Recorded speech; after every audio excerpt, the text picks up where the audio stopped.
ಹೌದು, ಈಶಾ ಎಂಬುದು ಅಂತಾರಾಷ್ಟ್ರೀಯ ಮಟ್ಟದ ಸಂಸ್ಥೆ. ಇಲ್ಲಿನ ಈಶ್ವರನ ಪ್ರತಿಮೆ ನೋಡಲು ರಾಜ್ಯ ಮಾತ್ರವಲ್ಲದೆ ದೇಶ ವಿದೇಶಗಳಿಂದಲೂ ಜನರು ಆಗಮಿಸುತ್ತಿದ್ದಾರೆ.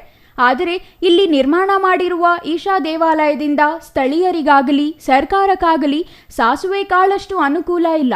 ಬದಲಿಗೆ ಈ ಸಂಸ್ಥೆಯಲ್ಲಿ ಸ್ಥಳೀಯ ರೈತರು ತೀವ್ರ ಸಂಕಷ್ಟಕ್ಕೆ ಸಿಲುಕಿದ್ದಾರೆ ಎಂದು ಸ್ಥಳೀಯರು ಆರೋಪಿಸಿದ್ದಾರೆ. ಪ್ರತಿನಿತ್ಯ ಈಶಾ ದೇವಾಲಯಕ್ಕೆ ಬರುವ ವಾಹನಗಳ ಸಂಖ್ಯೆ ಹೆಚ್ಚಾಗುತ್ತಿದ್ದು, ರೈತರು ತಮ್ಮ ಜಮೀನುಗಳಿಗೆ ಹೋಗಲು ಸಾಧ್ಯವಾಗದ ಸ್ಥಿತಿ ನಿರ್ಮಾಣವಾಗಿದೆ.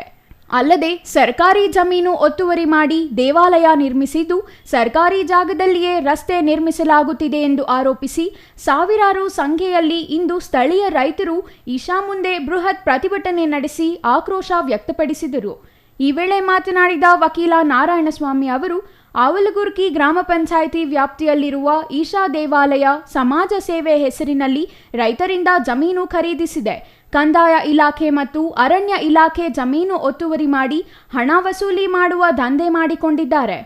ಜಿಲ್ಲೆಯಲ್ಲಿ ಪಾಪಾಗ್ನಿ, ಬಿಸಾಗ್ನಿ, ನಂದಿಗಿರಿಧಾಮ ಸೇರಿದಂತೆ ಹಲವಾರು ಪ್ರವಾಸಿ ತಾಣಗಳಿದ್ದು, ಇವುಗಳಿಗೆ ಪ್ರವಾಸಿಗರು ಬರುತ್ತಿದ್ದಾರೆ. ಇದರಿಂದ ಸರ್ಕಾರಕ್ಕೆ ಆದಾಯವೂ ಬರುತ್ತಿದೆ ಎಂದರು.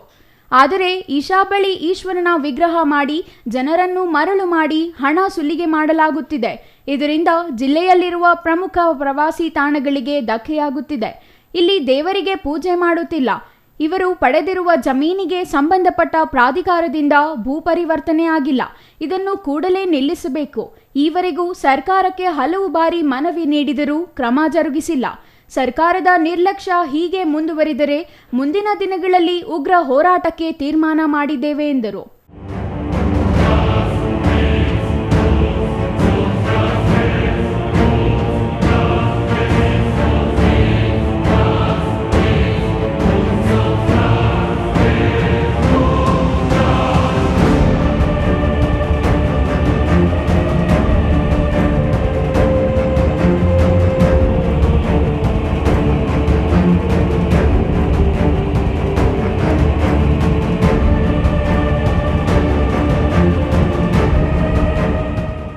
ಆವಲಗುರ್ಕಿ ಪಂಚಾಯತಿ ವ್ಯಾಪ್ತಿಯ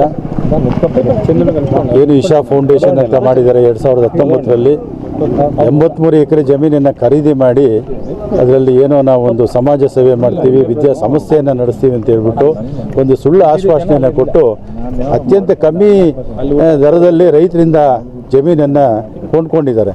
ಜೊತೆಗೆ ಇವತ್ತು ಸರ್ಕಾರಿ ಕಂದಾಯ ಇಲಾಖೆ ಜಮೀನು ಮತ್ತು ಅರಣ್ಯ ಇಲಾಖೆ ಜಮೀನನ್ನು ಸಹ ಒತ್ತುವರಿ ಮಾಡಿದ್ದಾರೆ 106 ಎಕರೆನ. ಇವ್ರ ಉದ್ದೇಶ ವಿದ್ಯಾಸಂಸ್ಥೆ ಮಾಡುವಂಥದ್ದು. ಇದುವರೆಗೂ ವಿದ್ಯಾಸಂಸ್ಥೆ ಮಾಡಿಲ್ಲ. ಬದಲಾಗಿ ಹಣವನ್ನು ವಸೂಲಿ ಮಾಡುವಂಥ ಒಂದು ದಂಧೆ ಮಾಡಿಕೊಂಡು ಅಕ್ರಮ ಹಣ ಮಾಡುವಂಥದ್ದಾಗಿದೆ. ಇವತ್ತು ನಮ್ಮ ಚಿಕ್ಕಬಳ್ಳಾಪುರ ಸುತ್ತಮುತ್ತ ಪಾಪಾಗ್ನಿ, ಬಿಸಾಗ್ನಿ, ರಂಗಸ್ಥಳ, ನಂದಿ, ನಮ್ಮ ನಂದಿ ಕ್ಷೇತ್ರದಲ್ಲಿ ದಕ್ಷಿಣ ಕಾಶಿ ಅಂತಲೇ ನಂದಿ ಕ್ಷೇತ್ರ ಇದೆ. ಒಳ್ಳೆ ಗಿರಿಧಾಮ, ನಮ್ಮ ನಂದಿ ಬೆಟ್ಟ, ಸಾರ್ಕ್ ಕಾರ್ಯಕ್ರಮ ನಡೆದಂಥ ಒಂದು ನಂದಿ ಬೆಟ್ಟ. ಪ್ರವಾಸಿಗರು ಅಲ್ಲಿ ಬರ್ತಾಯಿದ್ರು. ನಮ್ಮ ಸರ್ಕಾರಕ್ಕೆ ಒಳ್ಳೆ ಆದಾಯನೂ ಬರ್ತಾಯಿತ್ತು. ಇವತ್ತೇನಾಗ್ಬಿಟ್ಟಿದೆ, ಇಲ್ಲಿ ಯಾವುದೋ ಒಂದು ಶಿವನ ವಿಗ್ರಹವನ್ನು ಯಾವುದೋ ಒಂದು ಫೈಬರ್ ಅಥವಾ ಮೆಟಲಲ್ಲಿ ಒಂದು 102 ಅಡಿ ವಿಗ್ರಹವನ್ನು ಮಾಡಿ ಅದಕ್ಕೆ ಪೂಜೆಯನ್ನು ಮಾಡೋದಿಲ್ಲ, ಪೂಜಾರಿನಿಲ್ಲ, ಧಾರ್ಮಿಕ ವಿಧಿವಿಧಾನಗಳನ್ನು ಮಾಡೋದಿಲ್ಲ. ಸೊ ಅದನ್ನು ತೋರಿಸ್ಬಿಟ್ಟು ರಾತ್ರಿ ಹೊತ್ತು ಯಾವುದೋ ಒಂದು ಕಿರಣನ ಲೈಟನ್ನು ದೂರ ಬಿಟ್ಬಿಟ್ಟು ಜನಾಕರ್ಷಣೆ ಮಾಡಿ ಇವತ್ತು ಯುವಕರನ್ನು ಅಡ್ಡದಾರಿ ಹಿಡಿಯುವಂಥ ಕೆಲಸವನ್ನು ಮಾಡಿದ್ದಾರೆ. ಮತ್ತೊಬ್ಬ ಮುಖಂಡ ಮುಷ್ಟೂರು ಶ್ರೀಧರ್ ಮಾತನಾಡಿ, 2020ರ ಕೋವಿಡ್ ವೇಳೆ ಅಕ್ರಮ ದಾಖಲೆ ಸೃಷ್ಟಿ ಮಾಡಿ ಈಶಾಗೆ ಜಮೀನು ಮಂಜೂರು ಮಾಡಲಾಗಿದೆ. ಆಗಿನ ತಹಸೀಲ್ದಾರ್ ಗಣಪತಿ ಶಾಸ್ತ್ರಿ ಅವರೇ ಸುಳ್ಳು ದಾಖಲೆ ಸೃಷ್ಟಿ ಮಾಡಿ ಮಂಜೂರು ಮಾಡಿದ್ದು, ಬೆಟ್ಟ ಗುಡ್ಡಗಳನ್ನು ನಾಶ ಮಾಡಿ ರಸ್ತೆ ಮಾಡಲಾಗಿದೆ, ಜಲಮೂಲಗಳನ್ನು ನಾಶ ಮಾಡಲಾಗಿದೆ. ಕೇವಲ ದುಡ್ಡು ಮಾಡುವ ದಂಧೆ ಇದು. ರೈತರಿಗೆ ಇದರಿಂದ ಯಾವುದೇ ಅನುಕೂಲ ಇಲ್ಲ ಎಂದು ಆಕ್ರೋಶ ವ್ಯಕ್ತಪಡಿಸಿದರು. ಮುದ್ದೇನಹಳ್ಳಿಯಲ್ಲಿಯೂ ಸತ್ಯಸಾಯಿ ಸಂಸ್ಥೆ ನಿರ್ಮಾಣವಾಗಿದ್ದು, ಈ ಸಂಸ್ಥೆಯಿಂದ ಜನರಿಗೆ ಉಚಿತ ಆರೋಗ್ಯ ಮತ್ತು ಶಿಕ್ಷಣ ನೀಡಲಾಗುತ್ತಿದೆ. ಆದರೆ ಈಶಾದವರು ಶೈಕ್ಷಣಿಕ ಹೆಸರಿನಲ್ಲಿ ವಸೂಲಿ ದಂಧೆ ನಡೆಸುತ್ತಿದ್ದಾರೆ. ರಾತ್ರಿ ವೇಳೆ 1 ಗಂಟೆಯಾದರೂ ವಾಹನಗಳ ಸಂಚಾರ ಮುಂದುವರಿದೇ ಇರುತ್ತೆ. ಇದರಿಂದ ತೋಟಗಳ ಬಳಿ ತೆರಳಲು ರೈತರಿಗೆ ಸಾಧ್ಯವಾಗುತ್ತಿಲ್ಲ. ನಂದಿ ಬೆಟ್ಟಕ್ಕೆ ನೂತನ ವರ್ಷ ಸೇರಿದಂತೆ ಹಲವು ವಿಶೇಷ ಸಂದರ್ಭಗಳಲ್ಲಿ ಪ್ರವೇಶ ನಿರ್ಬಂಧ ಹೇರಲಾಗುತ್ತದೆ. ಆದರೆ ಈಶಾಗೆ ಮಾತ್ರ ಒಂದು ದಿನವೂ ಪ್ರವೇಶ ನಿಷೇಧ ಮಾಡಿಲ್ಲ ಎಂದರು. ಜಿಲ್ಲಾಡಳಿತ ಮತ್ತು ಸರ್ಕಾರ ಈ ಕುರಿತು ಗಮನ ಹರಿಸಿ ನ್ಯಾಯ ನೀಡದಿದ್ದರೆ ಮುಂದಿನ ದಿನಗಳಲ್ಲಿ ಉಗ್ರ ಹೋರಾಟ ನಡೆಸಲಾಗುವುದು. ಈಶಾದಿಂದ ಅವಾಂತರಗಳು ನಡೆಯುತ್ತಲೇ ಇವೆ ಹೊರತು ಯಾವುದೇ ಅನುಕೂಲವಾಗಿಲ್ಲ. ಸಮಸ್ಯೆ ಅರ್ಥ ಮಾಡಿಕೊಳ್ಳುವವರೇ ಇಲ್ಲವಾಗಿದ್ದಾರೆ.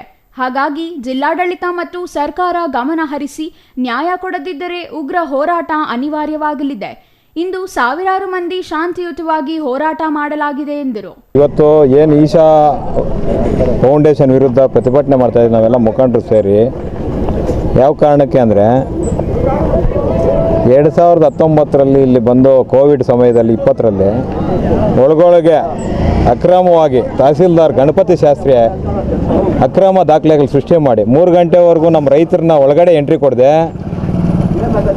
ಈಶಾ ಫೌಂಡೇಶನ್ನವ್ರನ್ನ ತಗೊಂಡು ಬಂದು ರೆಕಾರ್ಡ್ ರೂಮ್ ಕಟ್ಸೋದಕ್ಕೆ ಅವ್ರ ಹತ್ರ ದುಡ್ಡು ಇಸ್ಕೊಂಡು 3 ಗಂಟೆವರೆಗೂ ನಮ್ಮ ರೈತರಿಗೆ ಯಾರಿಗೂ ಎಂಟ್ರಿ ಕೊಡದೆ ಅವ್ರಿಗೆ ತಪ್ಪು ದಾಖಲೆಗಳನ್ನು ಸೃಷ್ಟಿ ಮಾಡಿ ಬೆಟ್ಟ ಗುಡ್ಡಗಳನ್ನ ಒಡೆದು ಕಾಡ ಅರಣ್ಯನ ನಾಶಪಡಿಸಿ ಅಕ್ರಮವಾಗಿ ರಸ್ತೆಗಳು ಅಳವಡಿಸಿರೋದಲ್ಲದೆ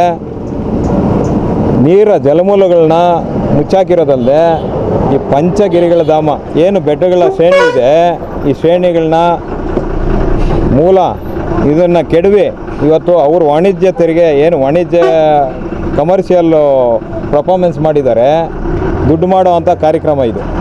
ಇದರಿಂದ ಯಾವ ಒಂದು ಸಾರ್ವಜನಿಕರಿಗಾಗಲಿ ರೈತಾಪಿ ವರ್ಗದವ್ರಿಗಾಗಲಿ ಇದರಿಂದ ಏನು ಲಾಭ ಇಲ್ಲ. ಪಕ್ಕದ ಒಂದು ಮುದ್ದೇನಹಳ್ಳಿ ಕ್ಷೇತ್ರದಲ್ಲಿ ಮಧುಸೂದನ್ ಸಾಯಿ ಸ್ವಾಮಿ ಅಂತ ಹೇಳ್ಬಿಟ್ಟು ಅವರು ಎಲ್ಲಿ ಒಂದು ರೂಪಾಯಿ ಹಣ ತಗೊಂಡಿರ ಏನು ಇವತ್ತು ಡೆಲಿವರಿಗಳಾಗ್ಬೋದು, ಆಪ್ರೇಷನ್ಗಳಾಗ್ಬೋದು, ದೊಡ್ಡ ಮಟ್ಟಕ್ಕೆ ಮೆಡಿಕಲ್ ಸೀಟ್ ಆಗ್ಬೋದು, ವಿದ್ಯಾಭ್ಯಾಸ ಆಗ್ಬೋದು, ಪ್ರತಿಯೊಂದು ಉಚಿತವಾಗಿ ಅವ್ರು ಕೊಡ್ತಾಯಿದ್ದಾರೆ ಜನಕ್ಕೆ. ಇವರು ಶೈಕ್ಷಣಿಕ ಅಂತ ಹೇಳ್ಬಿಟ್ಟು ಇಲ್ಲಿ ಬಂದು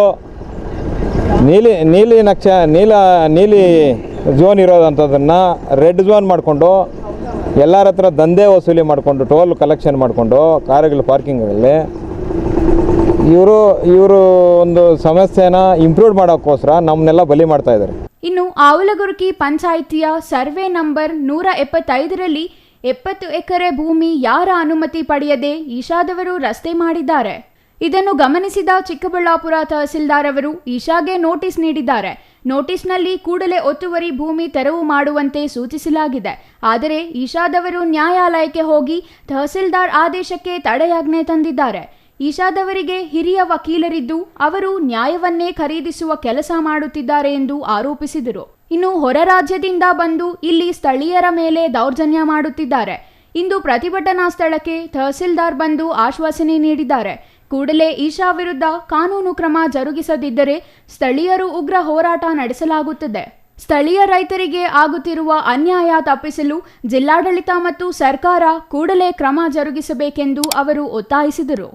Ambareesh N, CTV news, Chikkaballapur.